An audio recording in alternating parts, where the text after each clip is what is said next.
قرآن کریم اللہ کی پاکیزہ کتاب ہے، اس کے الفاظ بھی مبارک ہیں، نقوش بھی مبارک ہیں، اس کا زبان سے پڑھنا بھی سعادت عظمیٰ ہے، اس کا مطالعہ تکرار یہ تہجد سے روزوں سے افضل ہے۔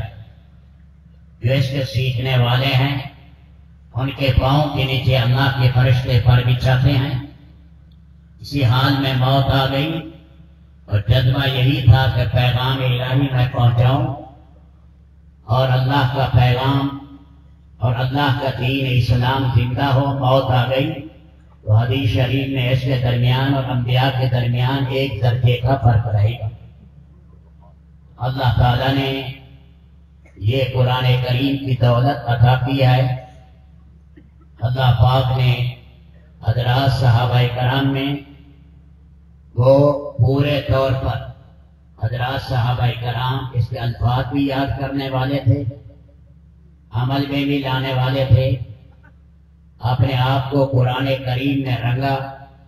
صبغۃ اللہ ومن احسن من اللہ صبغہ، بہترین رنگ اللہ کے قرآن کا رنگ ہے، اس لیے اللہ تعالیٰ نے انہیں امامت عالم بھی عطا کی اور آخرت کی قیادت بھی اللہ نے انہیں عطا کی۔ دونوں جہان کی سیادت انبیاء کے بعد انہی کے حصے میں آئی۔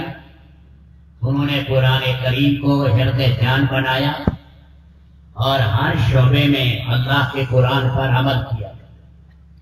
ایک طبقے نے قرآن حفظ بھی کیا، تقریباً 10,000 صحابہ کرام نے اللہ کا قرآن حفظ کیا۔ ازواج مطہرات میں 4 اللہ کے نبی کی بیویوں نے قرآن حفظ کیا۔ اس کے علاوہ سینکڑوں خواتین نے اللہ کا قرآن یاد کیا۔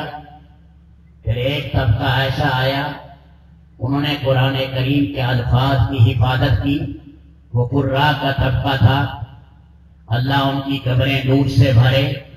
ہر زمانے میں ہزاروں لاکھوں انسان جو سینے میں اللہ کا قرآن محفوظ کرنے والے تھے، اب بھی ہیں، پہلے بھی رہے۔ اس گئے گزرے زمانے میں ہمارے ہاں بھی ہیں، ہند و پاک میں، بنگلہ دیش میں، اسی طرح ہم نے مراکش میں دیکھا، وہاں بھی قرآن کے حفظ کا بڑا شوق ہے۔ وزیر مذہبی امور سے بنایا جائے گا قرآن کا جو حافظ ہے، جو قرآن کریم حفظ کرے گا وہ بنے گا۔ صبح و شام مسجد کے اندر بیٹھ کر امام صاحب کے سامنے 100-150 آدمی صبح کی نماز کے بعد، مغرب کی نماز کے بعد قرآن کی تصحیح کرتا ہے۔ امام ورش کی قرات پڑھتے ہیں۔ ہر مسجد میں آپ کو 30-40 حافظ ملیں گے، بڑا غلغلہ ہے۔ اسی طرح ہم موریتانیہ میں جائیں، ان کے اندر بھی بڑا شوق ہے قرآن کے حفظ کا۔ موطا امام مالک اکثر علماء کو زبانی آتی ہے، میراث کی ابتدائی کتابیں اکبر ہیں، ان کی خواتین نے بھی موطا امام مالک ساری یاد کر رکھی ہے۔ ان کے اندر بھی اللہ نے شوق رکھا ہے۔ موریتانیہ میں، مراکش میں، یہ اللہ کا انعام عظیم ہے قرآن کریم حفظ کرنا۔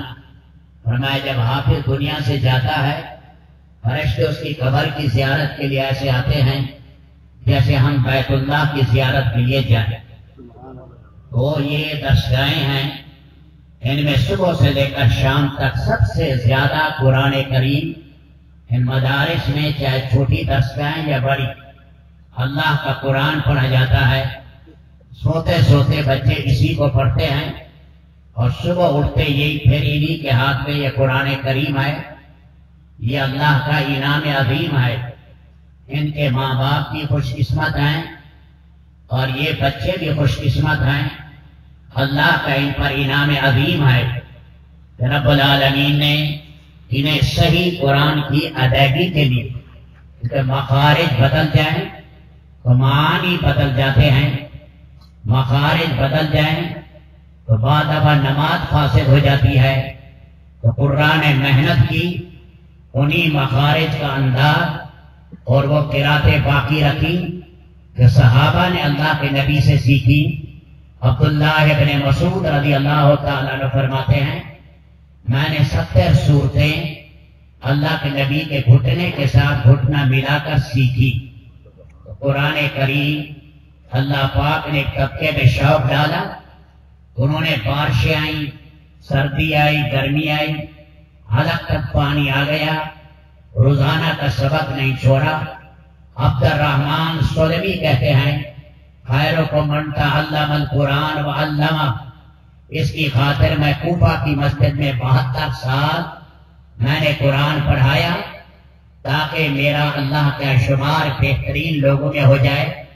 یہ لوگ چٹائیوں سے سلے اپنی خواہشات دفن کر دی اور اللہ کے قرآن کی انہوں نے بستیوں میں، ریگستانوں میں معمولی تنخواہوں پر رہ کر انہوں نے محنت کی تاکہ قرآن کریم کی امانت اگلی نسل تک صحیح پہنچے. انہوں نے اس کو اپنا ذاتی کام سمجھا. اللہ ان سب کی قبریں منور کرے اور جتنے اب سکھا رہے ہیں اللہ ان کی زندگیوں میں برکت ڈالے. حضرت امام نافع فرماتے ہیں اللہ کے نبی صلی اللہ علیہ وسلم کی خواب میں زیارت ہوئی. فرمایا اے نافع مدنی قرآن سناؤ. میں نے خوابی میں سارا قرآن اللہ کے نبی کو سنایا. اللہ کے نبی نے مجھے بوسہ دیا ہونٹوں پر. ساری زندگی ان کے منہ سے خوشبو آتی ہے. اللہ تعالیٰ ان دستگاہوں کو قیامت تک باقی رکھے. اور شکر ہے کریا کریا بستی بستی یہ درسگاہیں یہ انعام عظیم ہے. فرمائے یہ معصوم بچے قرآن پڑھنے والے نہ ہوتے تو یہ آبادیاں ہلاک ہو جاتی، تباہ ہو جاتی.